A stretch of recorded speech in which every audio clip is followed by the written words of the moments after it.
Probably heard that we canceled the trip. We have all the cards. We're not going to spend 15 hours in airplanes all the time going. Paano kung sa isang iglap, mawala ang pag-asa sa kapayapaan? Isang desisyon, isang utos, at biglang umatras ang buong mundo sa bingit ng mas malaking tensyon. Kinansela ni Donald Trump ang biyahe ng kanyang mga sugo papuntang Pakistan. Isang hakbang na inaasahang magbubukas sana ng usapang pangkapayapaan sa Iran. Pero bakit bigla itong pinatigil? At mas matindi, ano ang ibig sabihin nito para sa posibilidad ng digmaan? Manatili ka, dahil ang detalye nito ay mas delikado kaysa sa inaakala ng marami.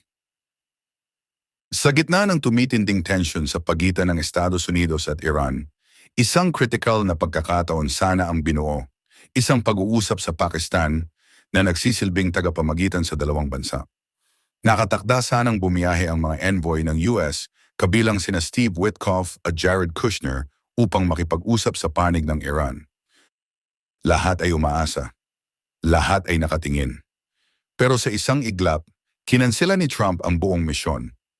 Ayon sa mga ulat, mismong si Trump ang nag-utos na huwag nang ituloy ang biyahe dahil sa tingin niya wala itong saysay sa kasalukuyang estado ng negotiation. Ano ang nangyari? Bago pa ang kanselasyon, naroon na sa Pakistan ang Foreign Minister ng Iran na si Abbas Araghchi. Nakipagpulong siya sa mga opisyal ng Pakistan bilang bahagi ng paghahanap ng solusyon sa patuloy na sigalot. Pero may problema. Walang konkretong kasunduan. Walang malinaw na progreso. At bago pa man dumating ang mga envoy ng US, umalis na ang delegasyon ng Iran mula Islamabad. Dito na pumasok ang desisyon ni Trump. Ayon sa kanya, bakit pa magpapadala ng mga tao sa isang 18 oras na biyahe kung wala namang siguradong mangyayaring usapan? Mas gusto niyang tawagan na lang daw ng Iran ang US kung seryoso sila.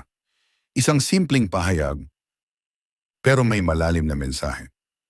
Pero teka, ibig bang sabihin nito ay wala na talagang pag-asa ang usapang pangkapayapaan? O isa lang itong taktika? Analysis. Stratehiya ba ito? Kung susuriin natin, hindi basta-basta ang ginawa ni Trump. Sa mundo ng geopolitics, bawat galaw ay may kahulugan. Ang cancellation na ito ay maaaring una, isang pressure tactic. Parang sinasabi ng USAID, kung gusto niyo ng usapan, kayo ang lumapit. Pangalawa, indication na hindi sila kontento sa alok ng Iran. Pangatlo, pagpapakita ng control. Dahil ayon kay Trump, hawak nila ang baraha. Pero ang tanong, totoo nga ba? Sa tingin mo, sino ang mas may control sa situation, US o Iran? Comment mo sa baba. Rising tension. Mas malalim na konteksto. Hindi lang simpleng usapan ang nakataya dito. Ang conflict na ito ay nagsimula matapos ang airstrikes ng US at Israel laban sa Iran noong February. Gumanti ang Iran. And mula noon, tuloy-tuloy na ang tensyon. May ceasefire man, ito ay napaka-fragile. At ngayon lalo itong nanganganib. Bukod pa dito, naapektuhan ang Strait of Hormuz, isang napakahalagang ruta ng langis sa buong mundo. Dahil sa tensyon, naapektuhan ang daloy ng langis na nagdulot ng pagtaas ng presyo sa global market. Ibig sabihin, hindi lang ito laban ng dalawang bansa. Buong mundo ang apektado. Kung iisipin mo, kung wala nang usapan, ano ang susunod? Posibleng senaryo. Narito ang 3 posibleng mangyari. Senaryo 1. Balik sa negosasyon, maaaring bumalik sa mesa ang dalawang panig, pero sa mas matinding kondisyon. Senaryo 2, tumagal ang deadlock. Walang usapan, walang galaw, pero patuloy ang tensyon. Ito ang pinakadelikado. Dahil kahit walang digmaan, isang maling hakbang lang, pwedeng sumabog ang sitwasyon. Senaryo 3, lumala ang konflikto. Kung tuluyang masira ang diplomasya, posibleng bumalik ang military action. At kapag nangyari iyon, hindi lang Middle East ang maaapektuhan. Emotional build-up. Isipin mo ito. Isang desisyon lang. Isang kanseladong biyahe. Pwedeng magbago ang direksyon ng buong mundo. Ganito kasensitibo ang sitwasyon. Scrapped what had been a planned visit by his envoys to Islamabad.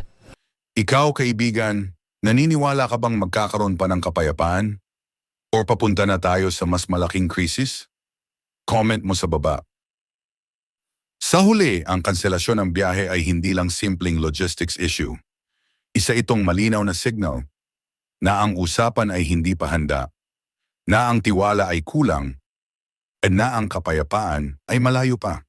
Sa huli, ang kanselasyon ng biyahe ay hindi lang simpleng usapin ng schedule o pagod sa biyahe.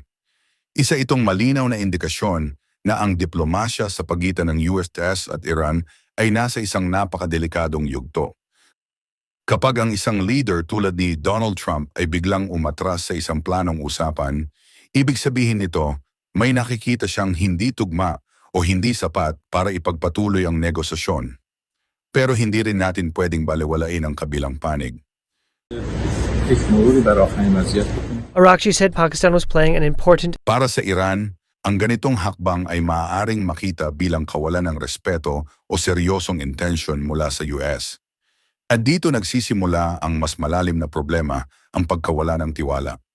Sa geopolitics, ang tiwala ang pundasyon ng kahit anong kasunduan. Kapag ito ay nawala, kahit gaano kaganda ang plano, babagsak ito. At kung mapapansin mo, hindi lang ito tungkol sa dalawang bansa. Nakatingin dito ang buong mundo, lalo na ang mga bansang umaasa sa stability ng Middle East pagdating sa langis, kalakalan, at seguridad. Isang maling interpretasyon, isang maling hakbang. Pwedeng magdulot ng chain reaction na hindi na kayang pigilan. Kaya ang tanong ngayon, ito ba ay taktika lang para palakasin ang posisyon ng US? O ito na ang simula ng tuluyang paglayo ng dalawang panig sa usapang pangkapayapaan? Sa ngayon, walang malinaw na sagot. Pero isang bagay ang sigurado. Habang walang nag-uusap, mas lumalaki ang posibilidad ng hindi pagkakaintindihan. At sa ganitong klaseng sitwasyon, ang katahimikan ay hindi kapayapaan, kundi isang babala na may mas malaking nangyayari sa likod ng mga eksena. Kung gusto mo ng ganitong klaseng balita, yung hindi lang headline kundi may malalim na paliwanag, siguraduhin mong i-like ang video na ito, mag-subscribe at pindutin ang notification bell para hindi ka mahuli sa mga susunod nating updates.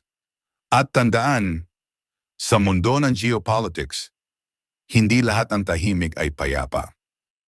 Minsan, ito na ang simula ng mas malakas na bagyo. Hanggang sa susunod, kaibigan.